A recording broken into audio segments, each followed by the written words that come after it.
तो आप लोग कथा श्रवण कीजिए। वाहन जी के मुखारबिंद से श्रीमद् भागवत कथा संगीत में और अमृत रूपी आप लोग इतने भजन में विभोर हो जाइएगा। वाहन जी का इतना सुंदर भजन गाई कि हम लोग भजन में विभोर हो गए, तो आप लोग भी विभोर हो जाइएगा। एक मूल्यवान समय मत भूलिए। बार बार देहात में तो लोग तरसते हैं कि हमारे गांव में जग होगा, लेकिन सासाराम शहर में 3 जग हमेशा होता है। एक तिलेश्वर महादेव तकिया, एक हनुमानगढ़ी, तीसरा जग होता है यहाँ शिवघाट, चौथा जग गणेश जग होता है प्राचीन महावीर मंदिर। तो शहर में 4 जग शहर में होता है, लेकिन देहात में लोग तरसते हैं। तभी आप लोग अपना बहुमूल्य समय निकाल करके प्रवचन सुनने के लिए नहीं आते हैं। आप लोग आइए, पुण्य का भागी बनिए। साथ में नहीं जाएगा धन दौलत रुपया पैसा नहीं जाएगा, साथ में दान पुण्य कथा श्रवण नहीं जाएगा। और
सच्चिदानन्दरूपाय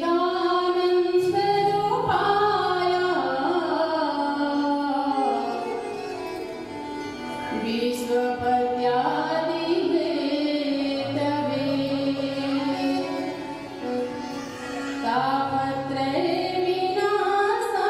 तापत्रयविनाशाय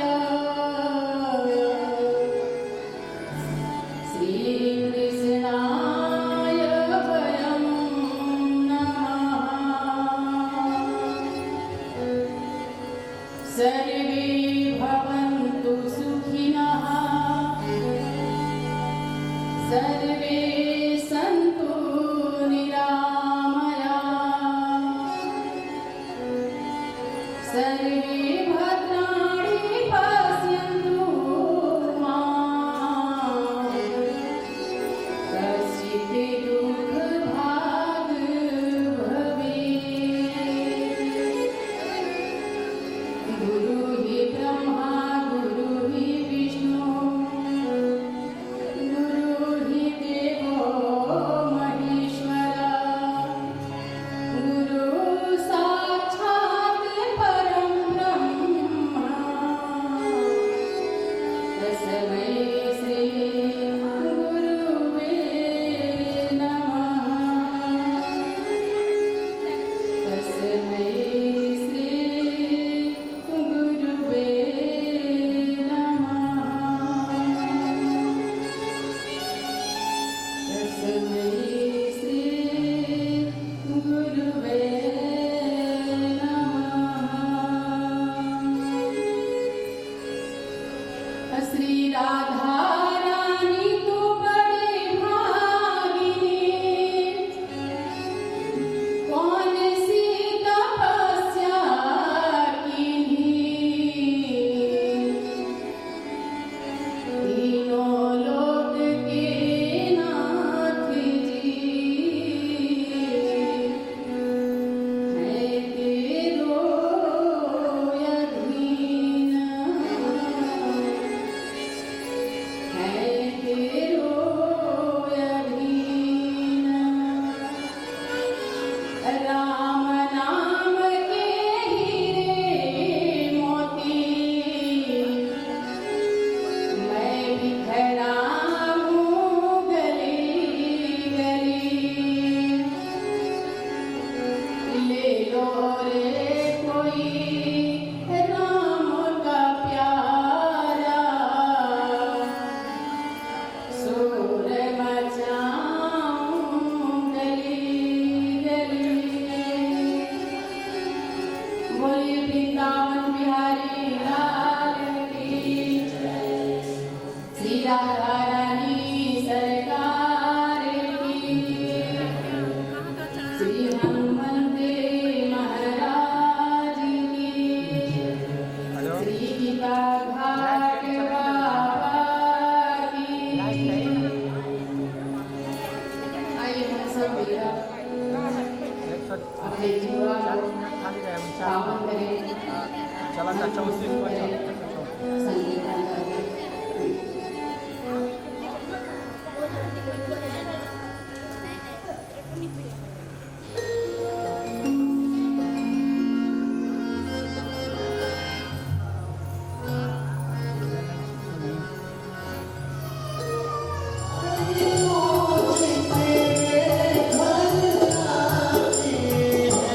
राधे कौन से पुण्य किए तो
श्री कृष्ण भगवान की, गीता घाट बाबा की।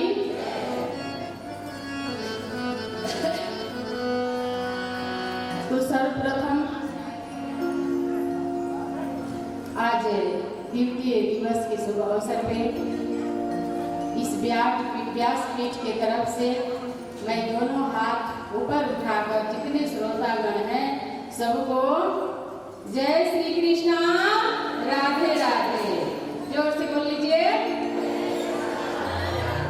जय श्री कृष्णा, जय श्री कृष्णा।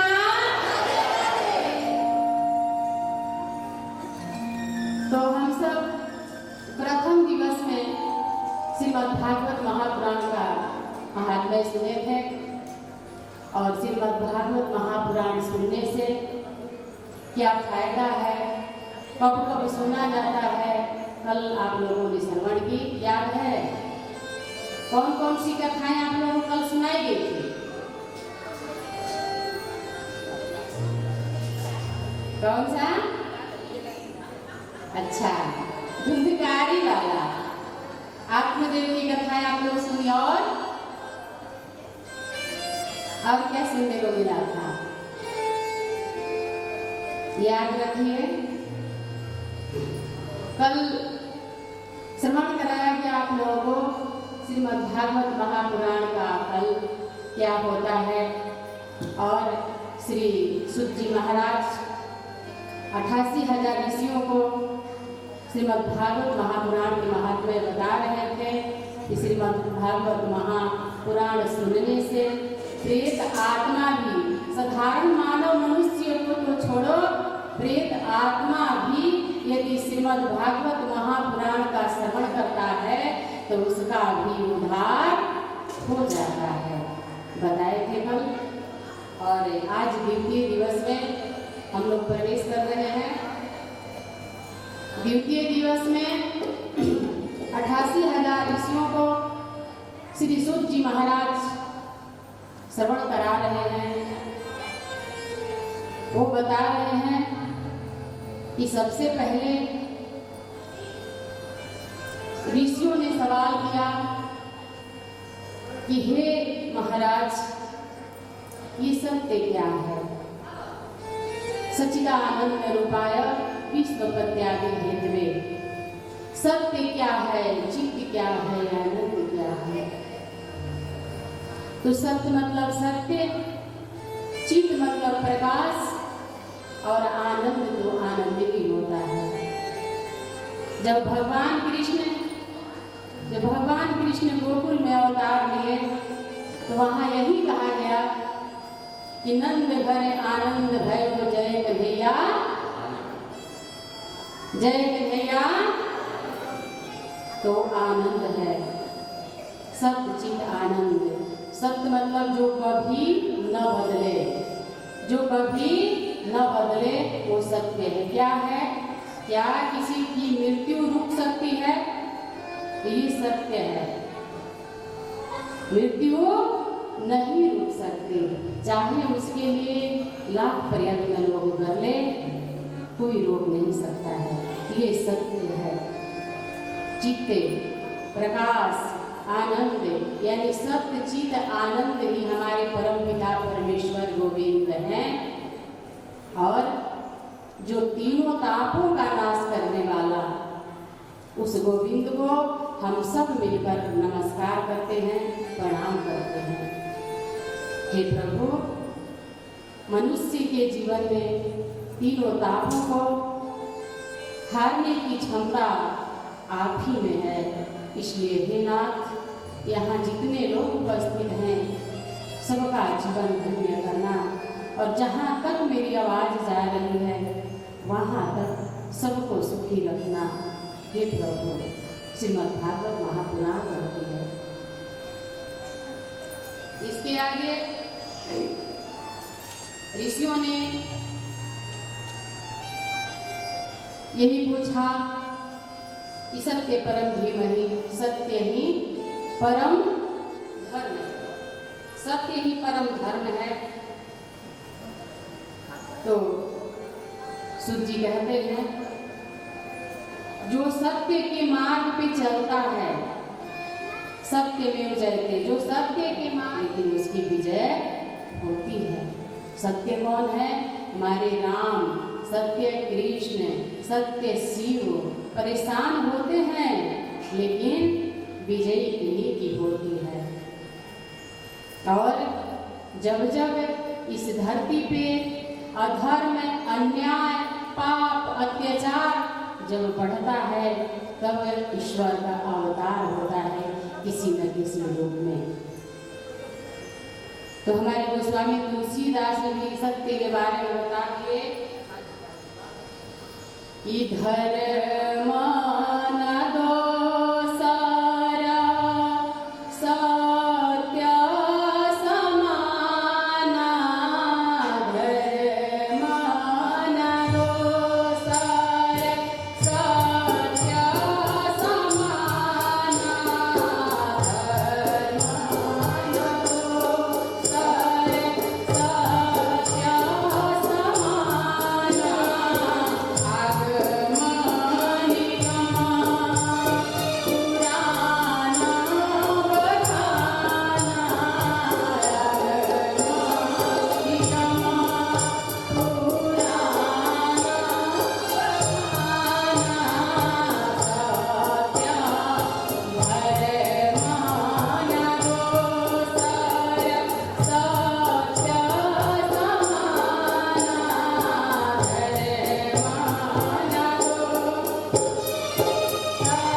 कोई धर्म नहीं है।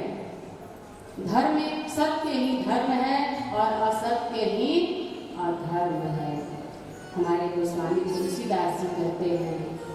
और फिर सूत जी से ऋषियों ने सवाल किया कि इस भागवत महापुराण का प्राकट्य कैसे हुआ। हे सूत जी, कृपया करके हम सबको बता दीजिए कि श्रीमद् भागवत महापुराण का प्राकट्य कैसे हुआ। तो हमारे संतों ने अपनी पुस्तक में लिखा, अपने ग्रंथ में लिखा कि निगम कल्प तरोरे गलितम फलम सुगमुखा अमृत दर्वसयुक्तम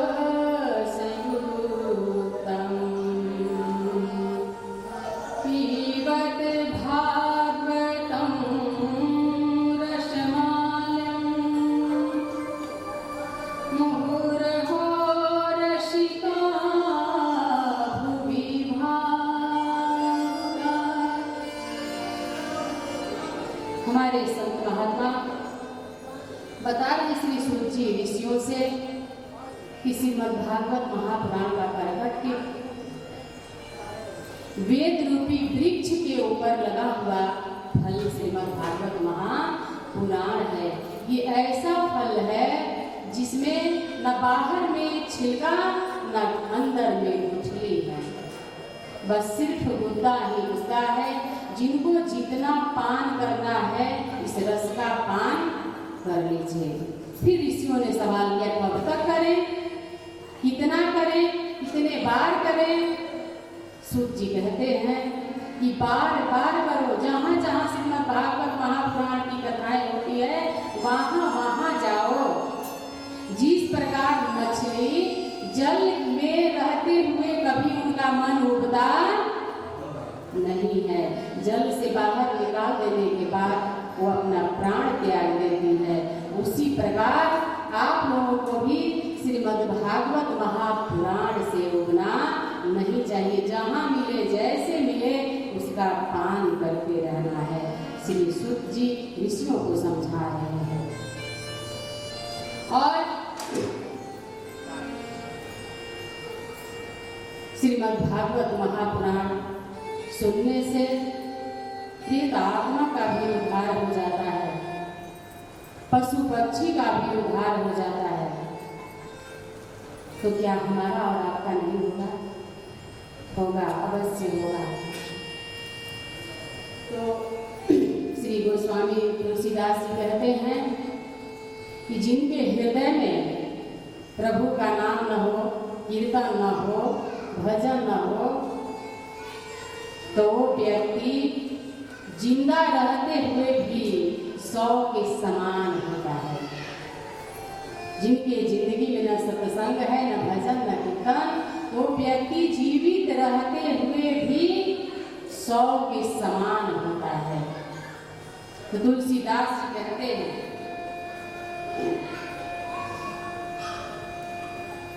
राम सिया राम, सिया राम, जय जय राम, राम सिया राम, सिया राम, जय जय राम।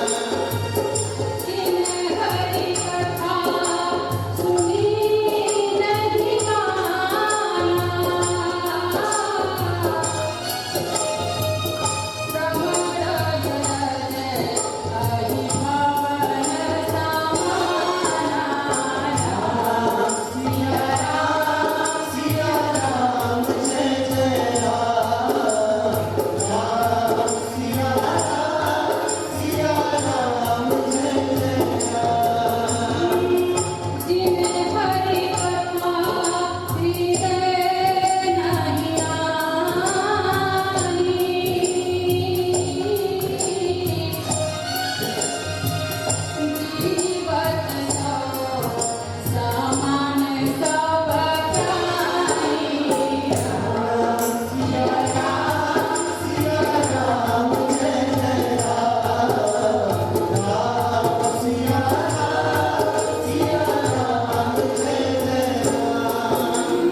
हमारे तुलसी बाबा स्वामी तुलसीदास जी कहते हैं कि जिनके हृदय में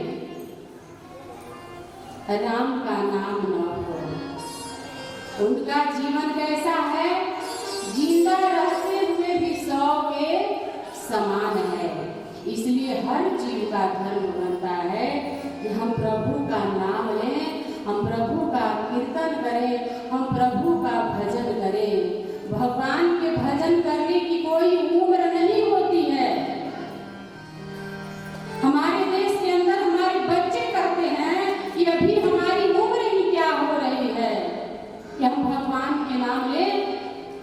कौन जानता है कि किसकी सज धज के शहजादी आएगी, न सोना काम आएगा न चांदी आएगी। कोई नहीं जानता है कि किस जगह पे हमारा अंत हो जाएगा। और लोग कहते हैं कि जब हम वृद्ध हो जाएंगे तो भगवान का कीर्तन करेंगे, भजन करेंगे।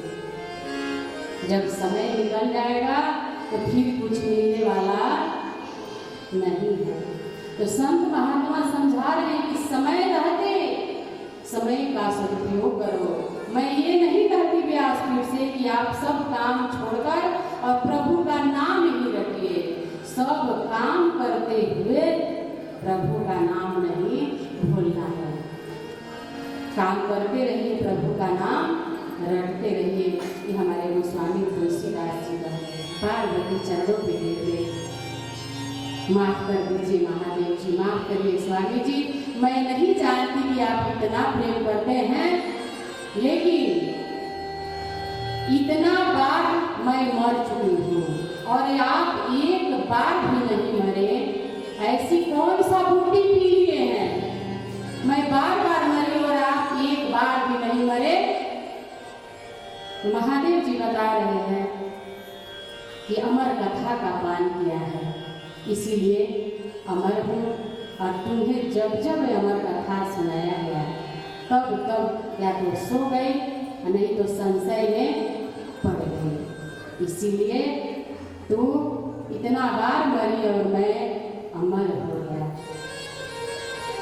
तो पार्वती जी कह रही है कि हमारा भी निवेदन है, हे स्वामी जी हमें भी अमर कथा सुना दीजिए ताकि हम भी अमर हो जाएं। अब मरना नहीं चाहते। महादेव जी बोले कि ठीक है, जब कह रही हो तो चलो हम भी तुम्हें अमर कथा का पान कराते हैं। कैलाश पर्वत पे आसन बनाए, आसन बनाकर मैया पार्वती को आगे बैठाए और ताली बजा दिए। जब ताली बजाए तो सारे जितने जीव जंतु थे जंगल के भागे, लेकिन गलती से एक पक्षी जो अंडा अपने घोंसला में रखी थी अभी शुरू हुआ। आइए हम सभी बुलाएं।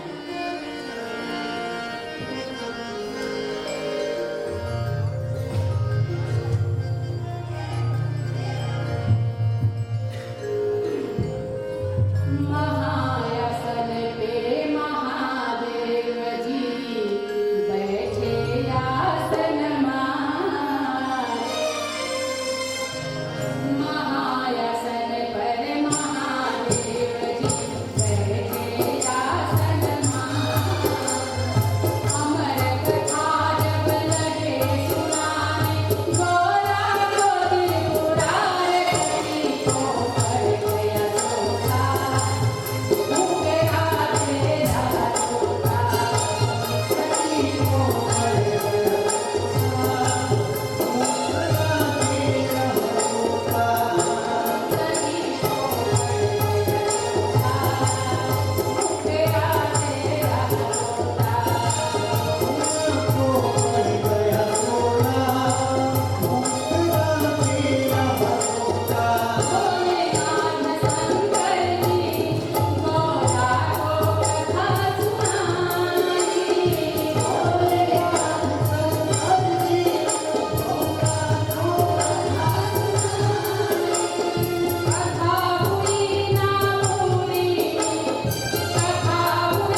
नींद आ गई, हुंकारा देना बंद कर दी, तो थोड़ा सा कथा सुनने के बाद ही वो जो अंडा था फूट गया और उसमें से सुखदेव जी का आगमन हुआ और वही पीछे से हुंकारा बजने लगे। तब तक से जब कथा समाप्त हुआ तो बोला जाता है कि बोलिए वृंदावन बिहारी लाल की। तब तक से गौरा की नींद खुली और कहिए कि जब समाप्त हो गया तब कथा सुनाए कहाँ थी। जब नींद से गौरा जागी अफसोस हुआ है भारी।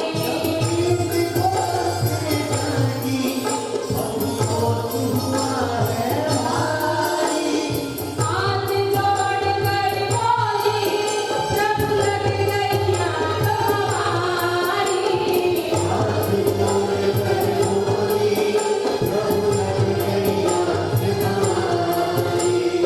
आधी कथा सुनी है हमने, आधी कथा सुनी है हमने, आधी है बरकरार सुना। बढ़ गया सोता उतरा तेरा सोता, सभी को बढ़ गया सोता उतरा तेरा सोता। विपन प्रकार की सेवा करते रहिए। कल भी बताई थी कि जो व्यक्ति ताली बजाता है उसका जन्मों जन्मों के पाप उतर जाता है, और जो ताली नहीं बजाता है उसका भी पाप उसके ऊपर चढ़ जाता है। इसलिए ताली बजाइए अपने लिए।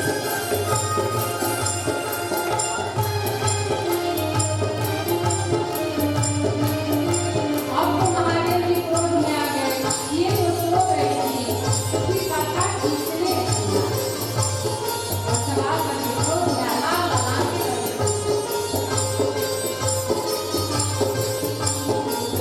फिर कहने लगे शंकर जी, ये कथा सुनी है किसने? कहने लगे शंकर जी, ये कथा सुनी है जिसने चिंता ना छोड़ूंगा, ये दिया हुंकारा जिसने।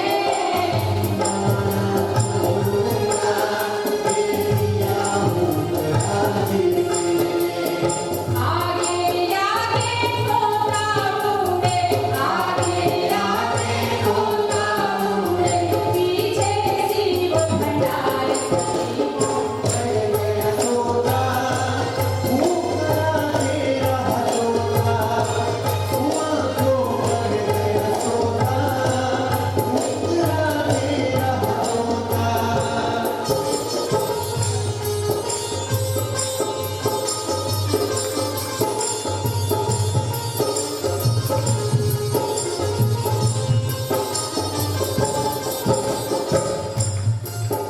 महादेव जी गुस्से में आकर अपने त्रिशूल निकाले। जिसने हमारी कथा सुनाई है, सुनी है, उसको आज जिंदा छोड़ने वाला नहीं हूँ। तब तक से वो तो आगे आगे भागने लगा और पीछे से महादेव जी त्रिशूल लेकर और चल दिए।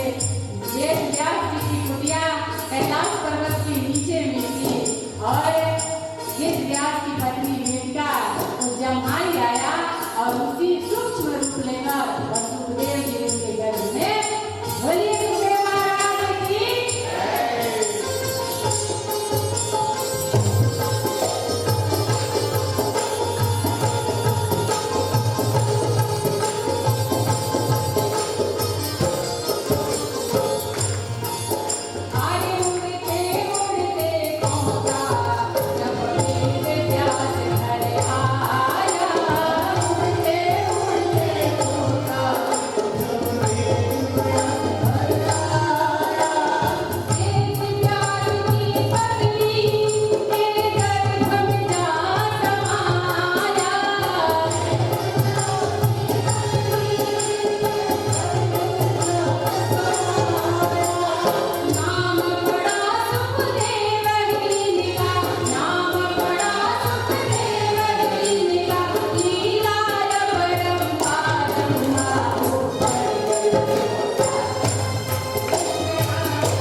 वेद व्यास जी के घर में वो सुखदेव जी घुस गए, तो फिर वो तो अंदर नहीं जा सकते, तो वेद व्यास जी को बुलाए, वेद व्यास जी बाहर आइए। वेद व्यास जी जब बाहर आए कि आपके घर में चोर घुसा है, तो वेद व्यास जी हंसने लगे कि आपके पास ऐसा कौन चीज है जो किसी चोर ने चुरा लिया, बल्कि वो किसी वस्तु की चोरी नहीं की है, हमारी अमर कथा चुराया है। इसीलिए कहा जाता है कि कथा जब भी सुननी चाहिए तो पीछे से नहीं सुननी चाहिए, आगे से सुननी चाहिए। वेद व्यास जी हाथ जोड़कर बोले कि आप तो देवों के देव महादेव हैं।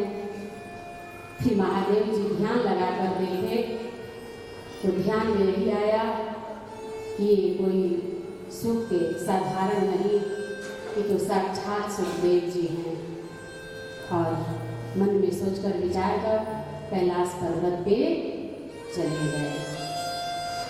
और फिर एक कथा आती है, फिर नारद जी घूमते घूमते वेद व्यास जी के पास गए। वहां जाकर देखे कि वेद व्यास जी उदास बैठे हुए हैं। तो फिर नारद जी पूछ रहे हैं कि हे महात्मा, आप क्यों उदास हैं? तो 17,000 पुराणों का रचना हमने कर दी, लेकिन फिर भी हमें शांति नहीं मिल रही। तब नारद जी बताए कि 17 पुराण की रचना तो आपने कर दी है, प्रभु की लीलाएं नहीं लिखी। यदि प्रभु की लीलाएं लिखिएगा तब आपको शांति मिलेगी। और 4 श्लोक सिर्फ दिए, 4 श्लोक दिए, 4 श्लोक से ही वेद व्यास जी भागवत महापुराण की। वेद व्यास जी पूछ रहे हैं कि आपको ये वीणा किसने दी? तो अपने पूर्व जन्म की गाथा नारद जी सुना रहे हैं। महात्मा, मैं पहले दासी पुत्र था और मेरी माता दासी थी, बर्तन धोया करती थी, झाड़ू लगाया करती थी, लेकिन सत्संग में जरूर जाती थी। और उसके साथ साथ मैं भी सत्संग में जाया करता था। सत्संग में जाने से मेरा मन परिवर्तन हो गया, मन में वैराग्य उत्पन्न हो गया। तो महात्मा से बोले कि हे महात्मा जी, मैं अपनी माता जी के साथ अब नहीं रहूँगा, आप ही लोगों के साथ रहूँगा, क्योंकि मेरे मन में वैराग्य की उत्पत्ति हो गई है। तो माता रोने लगी कि मेरा तो एक ही पुत्र है, ये भी आप लोगों के साथ रहेगा, तो फिर हमारा सहारा कौन रहेगा? और समझाते हैं संत जी नारद जी को कि जब आपकी माता का देहांत हो जाएगा, इसके बाद आप हरि कीर्तन हरि भजन संतों की मंडली में आकर रहिएगा। नारद जी सोच रहे हैं कि मेरी माता का कौन होगा, देहांत कौन होगा। एक दिन माता दूध दुहने के लिए गई और वहाँ एक सर्प ने उनको डस दिया और माता जी का देहांत हो गया। नारद जी को खुशी भी है और गम भी है। एक आंख से ठंडा आंसू और एक आंख से गर्म आंसू निकल रहा था। यानी जब व्यक्ति गम में रहता है तो गर्म आंसू निकलता है, और जब खुशी में रहता है तो ठंडा। तो दोनों था उनके साथ। उनको दुख था कि मेरी माता चली गई, और खुशी ये था कि अब प्रभु का कीर्तन मैं भूल कर करूँगा। लेकिन तपस्या करते रह गए, परमात्मा के दर्शन नहीं हुआ। महात्मा बोले कि इस शरीर का त्याग जब करोगे, दूसरा जन्म जब तुम्हारा होगा, तब प्रभु का भजन कीर्तन करना। ऐसा ही हुआ, अपने शरीर का त्याग किए, दूसरा जन्म फिर ब्रह्मा जी के यहाँ हुआ, और ब्रह्मा जी ने वीणा दिए और बोले कि जाकर पूरे संसार में घूम घूम कर और ईश्वर का प्रचार कर। तो वीणा ब्रह्मा जी ने दिया। नारद जी वेद व्यास जी से बता रहे थे। फिर सूत सूत जी से ऋषियों ने सवाल किया कि क्या जिस व्यक्ति की मृत्यु हो गई है तो मरते हुए व्यक्ति को क्या करना चाहिए? तो बता रहे हैं सूत जी कि पहले मैं इन 6 प्रश्नों को किनारे करता हूँ, ये बताने जा रहा हूँ कि जो श्रीमद् भागवत महापुराण सुनने वाला है उसका प्राकट्य कैसे हुआ। वो कौन है? राजा परीक्षित। सुखदेव जी का हो गया, अब इसमें है ना आप लोग, सुखदेव जी का प्राकट्य हुआ। इसके बाद किसका हुआ है? श्रीमद् भागवत महापुराण का। और फिर श्रीमद् भागवत महापुराण श्रवण करने वाला का जन्म कैसे हुआ, वो राजा परीक्षित है। तो आइए हम सब महाभारत के प्रसंग में चले। महाभारत का अंत हो गया है, कुरुक्षेत्र लहूलुहान है, विधवाएं वहां चित्कार कर रही हैं, बच्चे रो रहे हैं अनाथ होकर, खून की नदियां बही हुई है, लहूलुहान है, लथपथ है कुरुक्षेत्र। और कौरव वंश की एकमात्र दुर्योधन उसी कुरुक्षेत्र में कराह रहा है, जगहें टूटी हुई है। उसी समय दुर्योधन किसको कहा जाता है? अहंकार को। यदि दुर्योधन के मन में अहंकार नहीं होता तो 99 भाइयों को अपने आंखों के सामने मरते हुए नहीं देखता। एक दुर्योधन अपने 99 भाइयों का हत्यारा बना। इसीलिए कहा जाता है कि जिसका जो हक है उसको दे देना चाहिए, हक नहीं दिया। प्रभु शांति दूत बनकर गए समझाने, फिर भी अहंकार में मत में दुर्योधन नहीं समझा, भगवान को भी ठुकराकर छलिया कहकर भगा दिया। और उसकी दशाएं कुरुक्षेत्र में जगहें टूटी हुई हैं, कराह रहा है गर्भ से। उसी समय गुरु द्रोणाचार्य के पुत्र अश्वत्थामा जी वहां जाते हैं और अश्वत्थामा दुर्योधन से पूछता है, कहो मित्र, ये तुम्हारी दशा किसने की?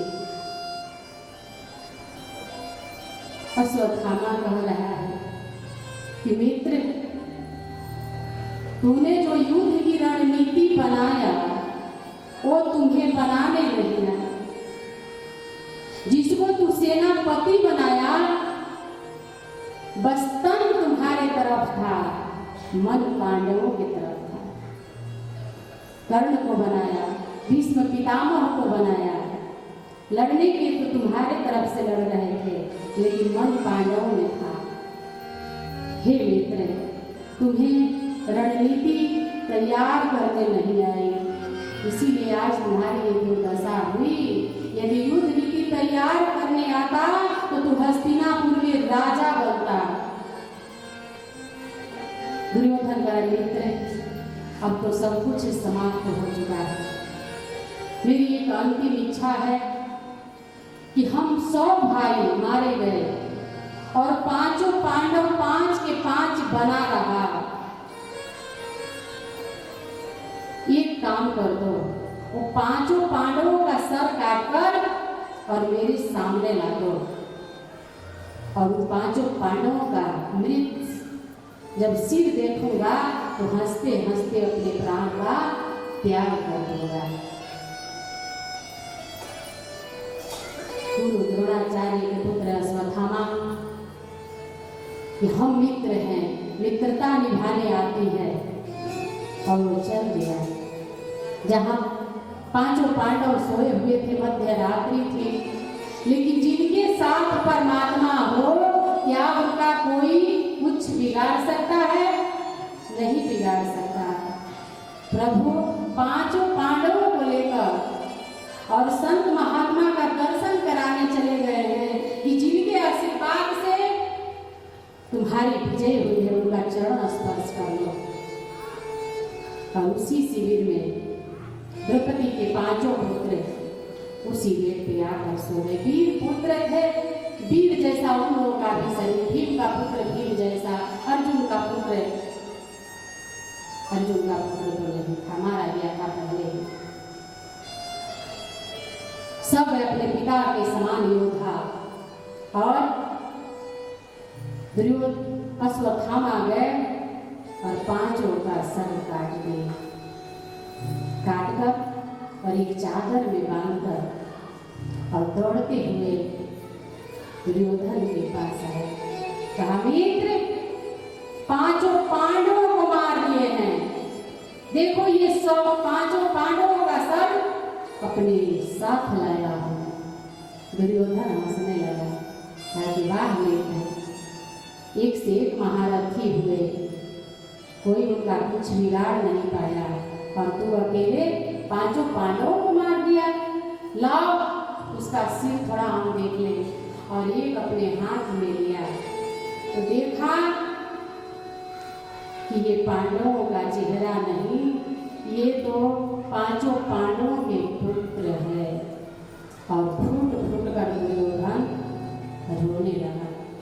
ये क्या कर दिया मित्र, यही तो हमारी चिता को अग्नि देने वाला था, यही तो पानी देने वाला था, हमें बस झगड़ा था, विरोध था तो पांचों पांडवों से था, उनके पांचों पुत्रों से नहीं था। और शोक में हुआ और उसी समय दुर्योधन को अपना देह त्याग दिया। उधर माता द्रौपदी पांडवों के शिविर में आई, क्योंकि सुबह होते ही पांचों पुत्र अपने माता पिता का प्रणाम करते थे। माता पिता को प्रणाम करने के बाद ही कोई कार्य करते थे, लेकिन उस दिन देर हो गया, प्रणाम करने के लिए नहीं गए। प्रभु श्री राम भी अपने माता पिता को प्रणाम किया करते थे। प्रातः काले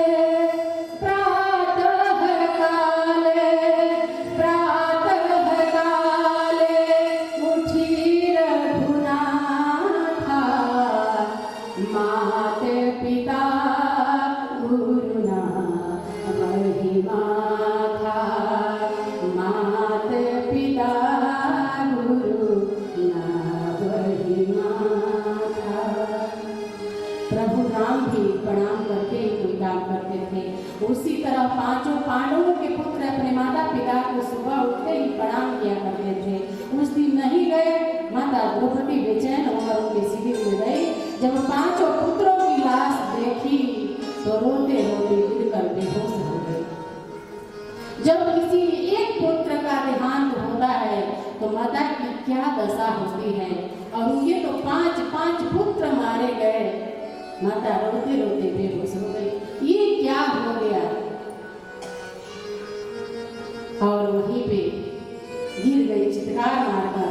तब तक से पांचों पांडव आए तो देखे कि द्रौपदी बेहोश पड़ी हुई है।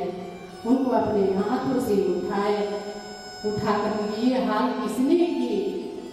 द्रौपदी करे, स्वामी मैं नहीं जानती, मेरे पुत्रों का हत्यारा कौन है मैं नहीं जानती। और उसी समय भगवान कृष्ण, परमात्मा तो परमात्मा होते हैं, काम नहीं कर सकता है। और अर्जुन को अपने साथ रथ पे बिठाए और उसी समय निकल गए। अश्वत्थामा को जब अश्वत्थामा देखा कि अर्जुन आ रहा है, ब्रह्मास्त्र छोड़ दिया।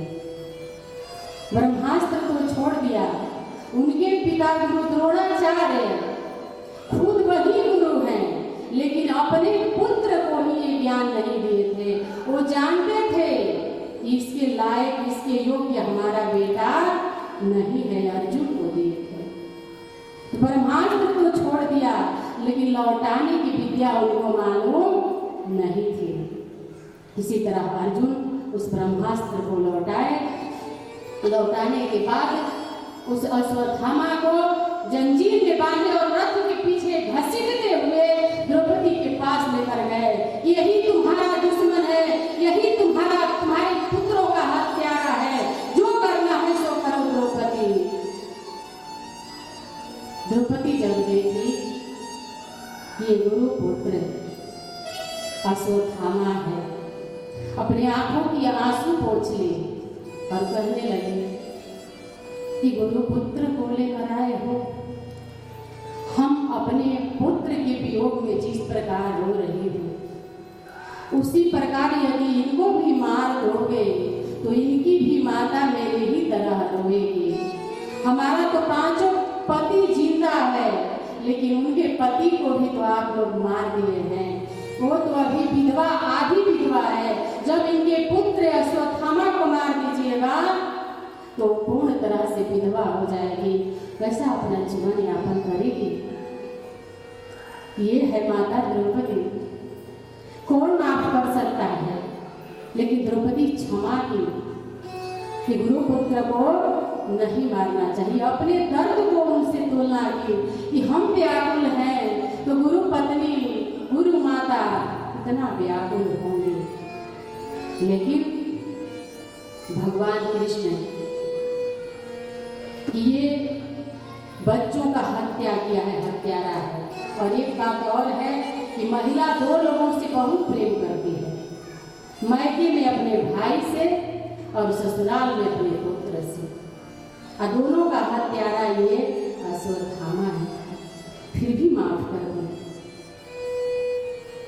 और उसी समय अर्जुन को भगवान कृष्ण आदेश देते हैं कि गुरु पुत्र को मार दो। पता चले कि मार दिए, छोड़ भी दिए। दोनों पता चले कि मार भी दिए और छोड़ भी दिए। उसी समय अर्जुन समझ गए और उनके ललाट पे जो मणि था उनको मणि को खींच लिए और वही उनका तेज था, वही उनका बल था। अपमानित करके उनको छोड़ दिया गया। लेकिन जो ध्रुव व्यक्ति, जो मूर्ख व्यक्ति धूर्त होता है, वो अपना कभी प्रवृत्ति बदल नहीं सकता। फिर वो ब्रह्मास्त्र फिर दोबारा छोड़ दिया। जो अभिमन्यु की पत्नी उत्तरा थी वो गर्भवती थी और वो ब्रह्मास्त्र उत्तरा के गर्भ में जाके लग गया। उत्तरा चिल्लाने लगी, हे माधव, हे गोविंद, मेरे अंदर बहुत जलन हो रहा है, बचाइए, पानी पानी, हे प्रभु मेरी रक्षा कीजिए, हे नाथ मेरी रक्षा कीजिए। प्रभु उसी समय सूक्ष्म रूप धारण करके और उत्तरा के गर्भ में समाहित हुए, उत्तरा के गर्भ की रक्षा किए। रक्षा करने के बाद उसमें परीक्षित जी भगवान कृष्ण का दर्शन, चतुर्भुज रूप भी उसी में दर्शन को करा दिए। तो गर्भ में ही परीक्षित भगवान कृष्ण का दर्शन कर लिया था। और अपना काम करने के बाद भगवान कृष्ण अपने बुआ कुंती के पास जाते हैं और बुआ को जाकर प्रणाम करते हैं। प्रणाम हुआ, अब मैं अपने घर जाऊंगा, अपने धाम जाऊंगा। कुंती जी वही प्रभु प्रणाम करने के लिए झुके। कुंती उनके हाथ को पकड़ ली। परम ब्रह्म हो, तू माधव हो, तू ईश्वर हो, तू भगवान हो, मैं आज तुम्हें पहचान गई। तू मुझे प्रणाम कर रहा है, मैं तुम्हें प्रणाम कर रही हूँ। चरणों पे गिर गई और चरणों पे गिरने के बाद भगवान कृष्ण कह रहे हैं कि जब आप चरण स्पर्श कर रही हैं तो क्या मांग रही हो, हमसे मांग लो बुआ। कुंती आंचल फैलाकर कह रही है कि हे गोविंद, जब मेरे ऊपर विपत्ति था, दुख था, तो उस समय तुम मेरे साथ थे, लेकिन जब सुख का दिन आया तो आप दूर जा रहे हो। इसलिए हे प्रभु, हे परमेश्वर, मेरी आंचल में, मेरे दामन में विपत्ति, दुनिया की जितना विपत्ति है, जितना दुख है, मेरे दामन में डाल दो, मैं तुमसे अलग नहीं रह सकती। जब दुख विपत्ति था मेरे पास थे, सुख आया जाने लगे, तो वैसा सुख मुझे नहीं चाहिए। विपत्ति मांग रही है हम और आपके सामने यदि भगवान कृष्ण जो मांगना है मांगो। तो दुनिया के धन दौलत व्यक्ति मांग सकता है, लेकिन द्रौपदी कुंती विपत्ति मांग रही है। भगवान कृष्ण की आंखें सज्जल हो गई, रोने लगे, फूट फूट कर रोने लगे कि बुआ तू क्या मांग रही है? क्या तुम्हारा पेट अभी तक विपत्ति से दुख से नहीं भरा? अरे वो गिरी लाक्षण ने तुम्हें 5 बेटों को और तुम द्रौपदी और तुम सबको जलाने का प्रयास किया गया। दर-दर की बन में दर-दर भटकी, एक एक दाने के लिए तरसती रही और तुम्हारा बेटा भीम को जहर देकर मारने का प्रयास किया गया और फिर तुम दुख मांग रही है। भगवान कृष्ण रोने लगे, भगवान रोने लगे, कितना विपत्ति में मैं तुम्हारे साथ था हुआ, लेकिन आज भी तू विपत्ति मांग रही है, ये हमसे अब नहीं होगा। लेकिन कह रहे कुंती की नहीं माधव हमें विपत्ति दे दो। और उसी समय भगवान कह रहे हैं कि मैं तुम्हें विपत्ति नहीं दूंगा बुआ। मेरा जुबान थरथरा रहा है कि कौन सा बात हम तुम्हारे आगे बोलूं। अरे जीवन भर विधवा रहकर अपना जीवन बिताए और आज फिर विपत्ति मांग, तुम्हारा तो जीवन ही विपत्ति में निकल गया, फिर विपत्ति मांग रहे। और भगवान को भक्ति प्रदान किए कि मैं तुम्हें भक्ति रूपी दान करता हूँ और इसी भक्ति को अपने जीवन में उतार कर रखना होगा। जब भी भक्ति तुम्हारे साथ जब जब रहेगा मैं तुम्हारे साथ रहूंगा। और उसी समय 5 पांडवों को लेकर, द्रौपदी को लेकर, कुंती को लेकर एक मूर्ति और उन्हीं की राह देख रही है। बाणों की सैया पर पड़ा हुआ है, कान में बाणों से बेधा हुआ है। वो मूर्ति भी भगवान की याद कर रहा है कि हमारा मोहन कब आएगा। भगवान 5 पांडवों को लेकर भीष्म पितामह के पास गए। भीष्म पितामह बाणों की सैया पे कराह रहे। जब भगवान कृष्ण को देखे फूट फूट कर रोने लगे। बहुत देर करके परमात्मा ने आप ही का इंतजार कर रहा था। और उसी समय भगवान कृष्ण उनको भी कुछ देने के लिए कह रहे हैं कि बताइए ये अंत घड़ी में मैं तुम्हें क्या दे दूं। भीष्म पितामह जी कह रहे हैं क्या अब हमें क्या चाहिए? जब भगवान का साक्षात दर्शन हो गया, आपका दर्शन हो गया, इससे बड़ा संपत्ति अब कुछ भी नहीं है। बस इतना ही करना। आइए एक छोटा सा स्तुति करते हैं भीष्म पितामह जी।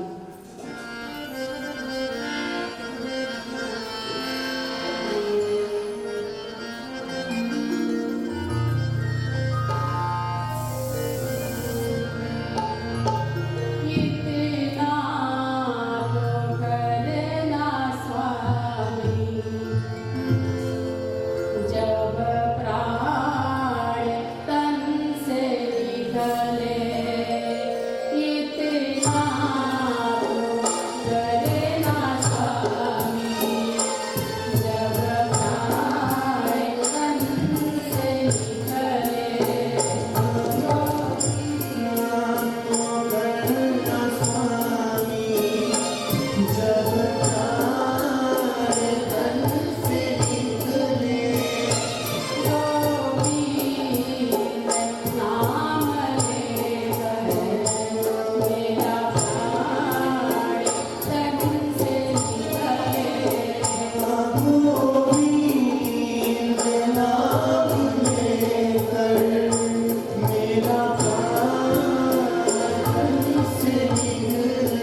जब हमारा प्यार करते हो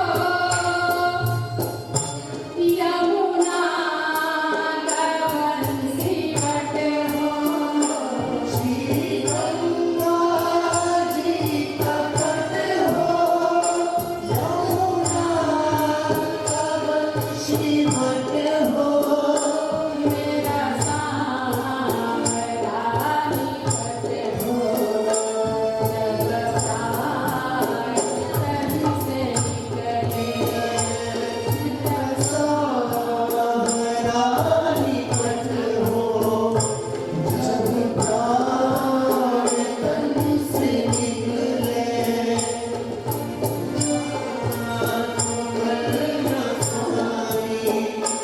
जब प्राण तन से निकले मेरा सावरा खड़ा हो तुझी का स्वर भरा हो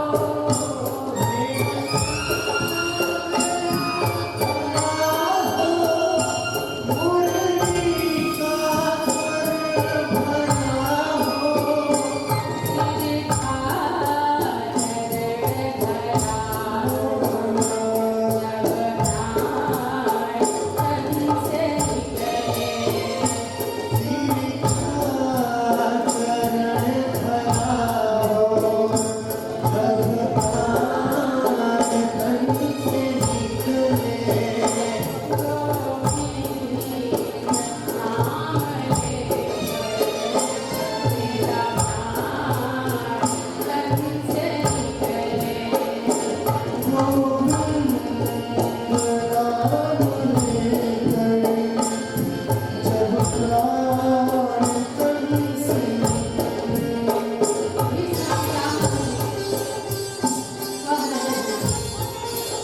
ये गोविंद सुना हूँ कि जिस समय प्राण निकलता है बहुत दर्द होता है बहुत दर्द होता है तो उसके लिए क्या करना प्रभु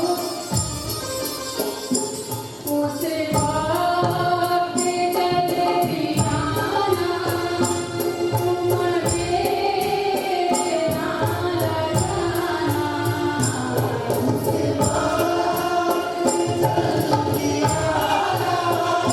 जब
रहे हैं कि हे प्रभु,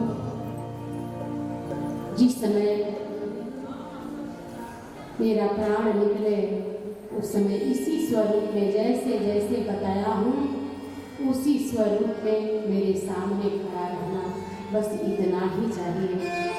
और सूर्य उत्तरायण हुए।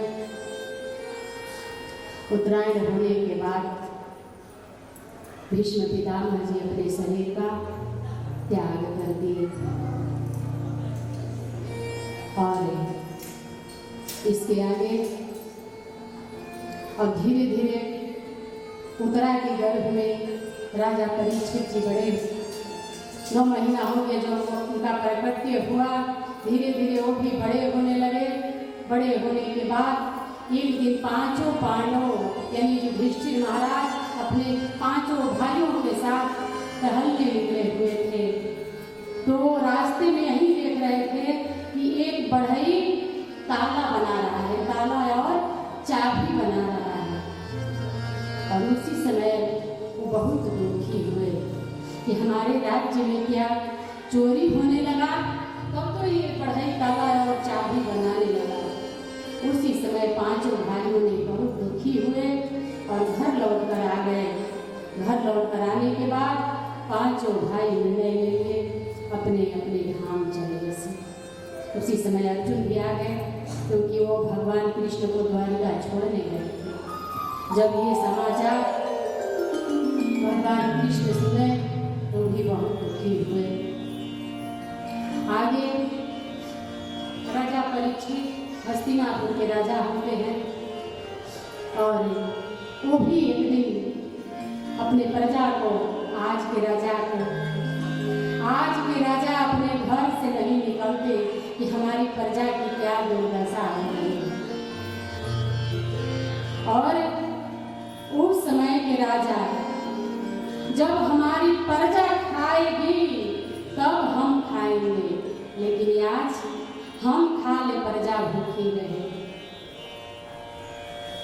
कथा सुना रही हूँ, यदि कथा सुनाने से जीवन की व्यथा न समाप्त हो तो कथा सुनने से क्या फायदा।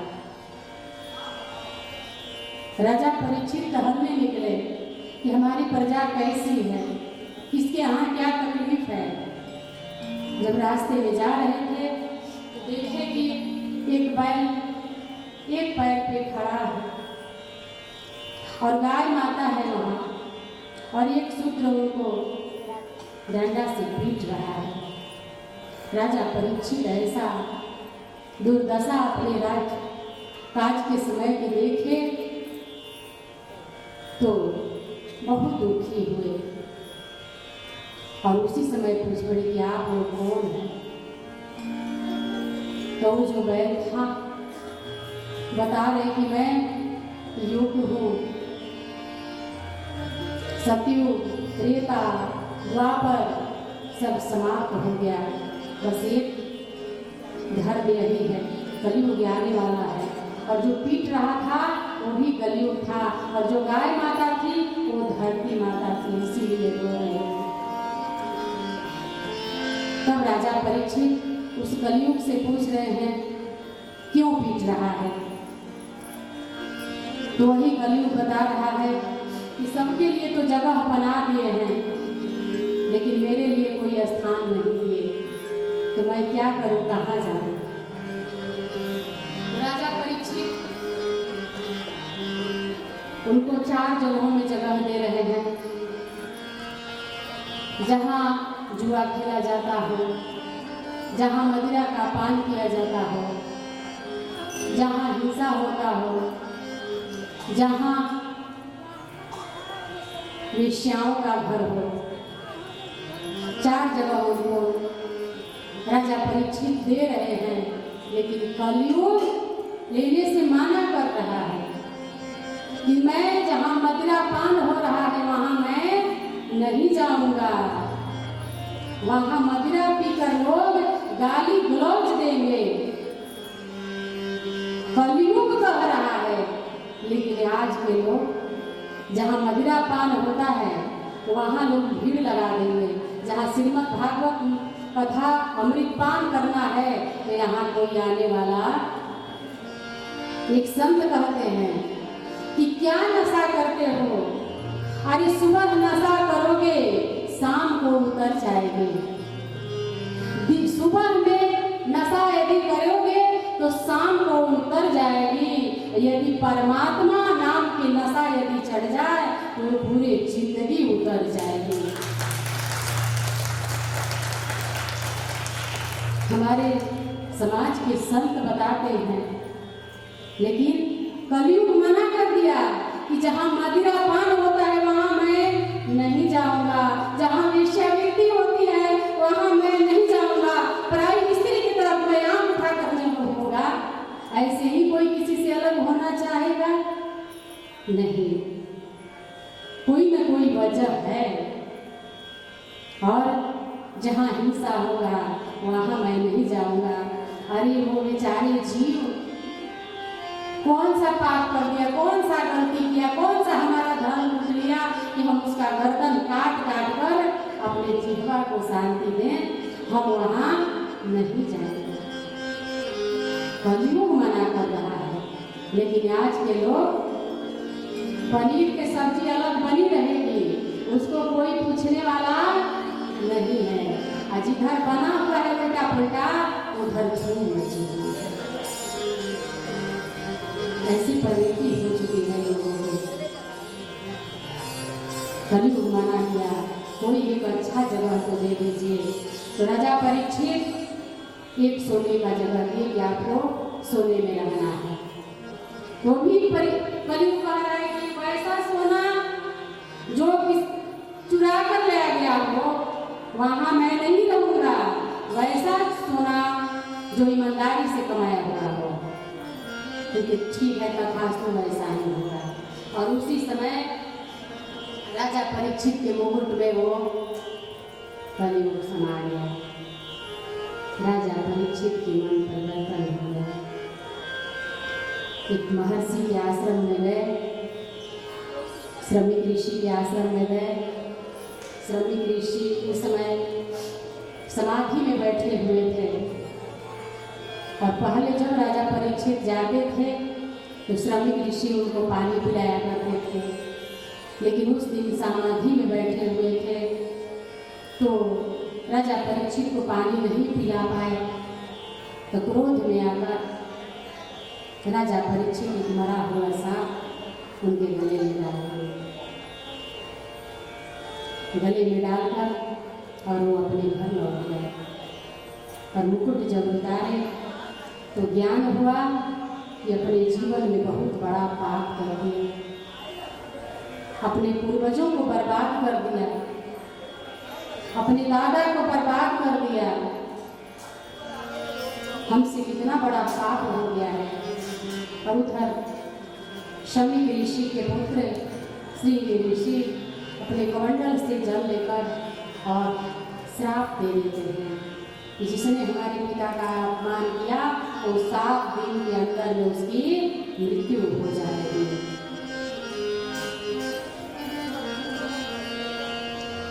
मृत्यु हो गई। राजा परीक्षित बहुत दुखी हुए। अब अपना सब कुछ त्याग कर घर से निकल गए। गंगा नदी के किनारे टहल रहे थे। उसी समय अद्भुत रूप में सुखदेव जी वहाँ आए और सुखदेव जी राजा परीक्षित को उनकी व्यथाएं पूछी। सारा वृत्तांत राजा परीक्षित जी बताए। इसके बाद सुखदेव जी राजा परीक्षित सुखदेव जी के सामने बैठते हैं तो एक ही सवाल करते हैं, एक ही प्रश्न करते हैं कि हे गुरुवर, मरते हुए व्यक्ति को क्या करना चाहिए? तो श्री सुखदेव जी बता रहे हैं कि मरते हुए व्यक्ति को भगवान का भजन करना चाहिए। क्या करना चाहिए? भगवान का भजन। ताकि हम सभी परीक्षित की तरफ से भजन गाएं। कैसा?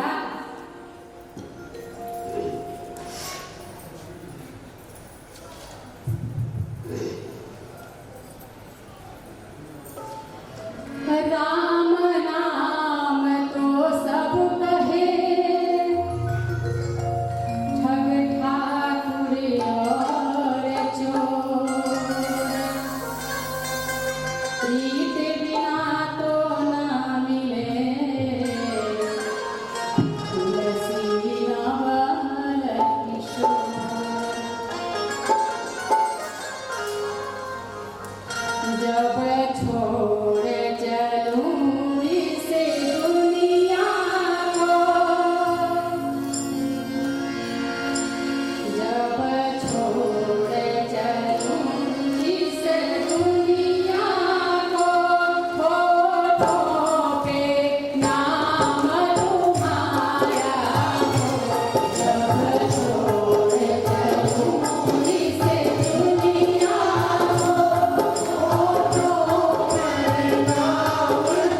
नजदीक या हमेशा लेना चाहिए, लेकिन वो मरते हुए व्यक्ति को क्या करना चाहिए?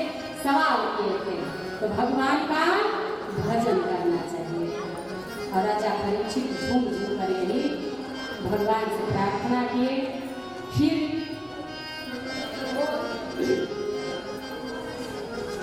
सवाल के प्रश्न किए कि सृष्टि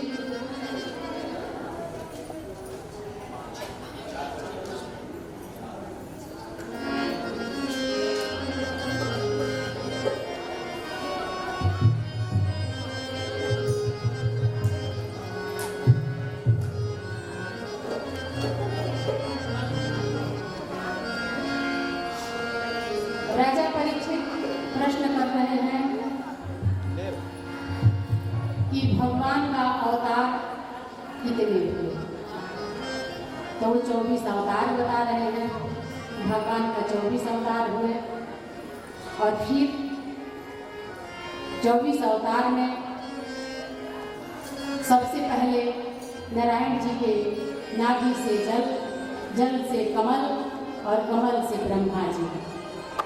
जब ब्रह्मा जी एकमात्र धरती पे आए तो मन में विचार करने लगे कि मैं इस धरती पे अकेले कैसे रहूँगा। सृष्टि की रचना करने के विचार उनके मन में आने लगे और वो रचना में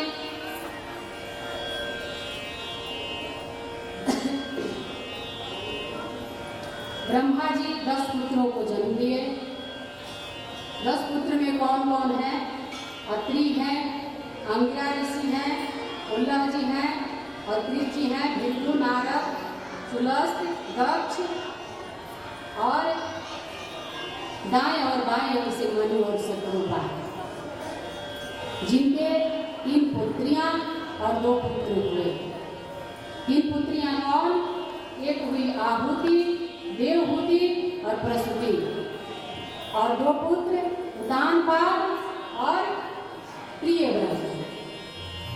याद रखना है, कल पूछूंगी। अपनी बात कर रही है ना, ये सवाल कल पूछा जाएगा,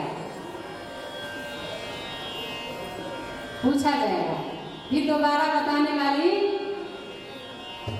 3 पुत्रियां कौन कौन? आहुति, देवहूति, प्रसूति और 1 पुत्र कपिल जी। तो आहुति का विवाह रुचि प्रजापति से होता है। उनके एक बेटा और एक बेटी। कौन? एक यज्ञ और दूसरा यज्ञ है और दक्षिणा। उनकी पुत्री का नाम दक्षिणा है। और देवहूति का विवाह कर्दम ऋषि से होता है और प्रसूति का विवाह राजा दक्ष से होता है। और राजा दक्ष के यहाँ माता सती आती है और इसका प्रसंग कल चलेगा, कल बताया जाएगा। माता सती का आगमन उनके यहाँ हुआ तो कल बताया जाएगा कि सती का चरित्र कैसा था। सती ने अपनी परीक्षा भगवान राम के साथ कैसे ली, फिर उनका विवाह कल होगा। भगवान शिव और पार्वती का विवाह होगा। जब पार्वती अवतार में आएगी तभी तो सती है। दक्ष राजा यज्ञ कराएंगे, कल ये कथा बताई जाएगी। चलिए, याद रखना है कि कल क्या होगा, कल पूछेंगे। चलिए एक भजन और इसके बाद फिर आरती। इतना ही कहकर मैं अपने भाई को विश्राम देती हूँ। इतना ध्यान से सुन रही है, उस दिव्य आत्माओं को प्रणाम करती हूँ।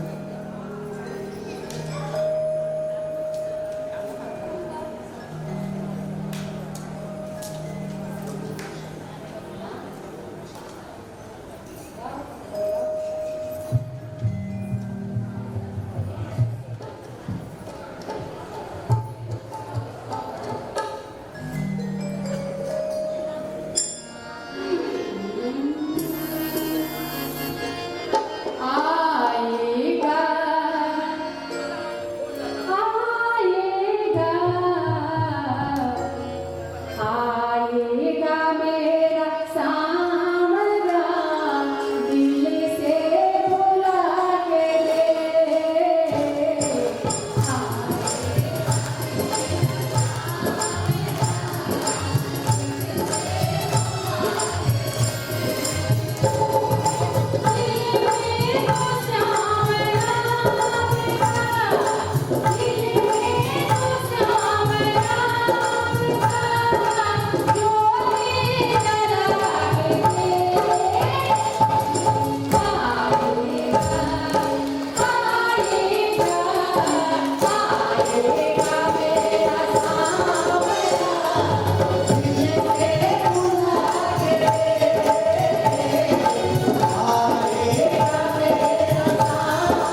सभी भक्तों की हनुमान जी महाराज की सब में हनुमान की शक्ति समा गई।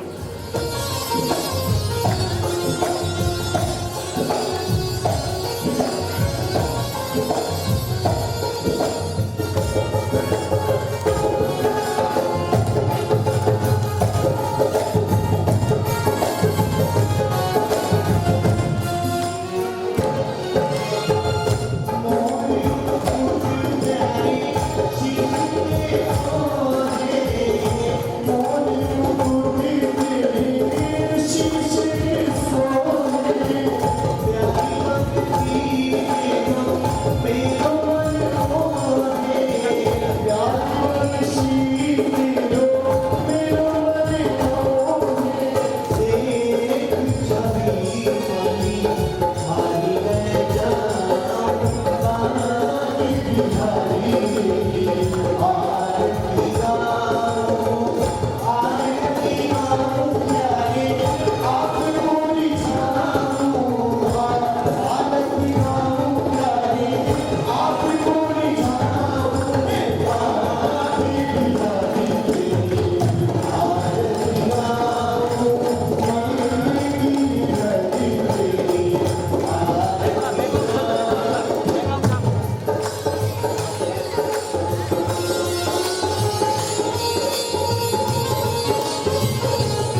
भागवत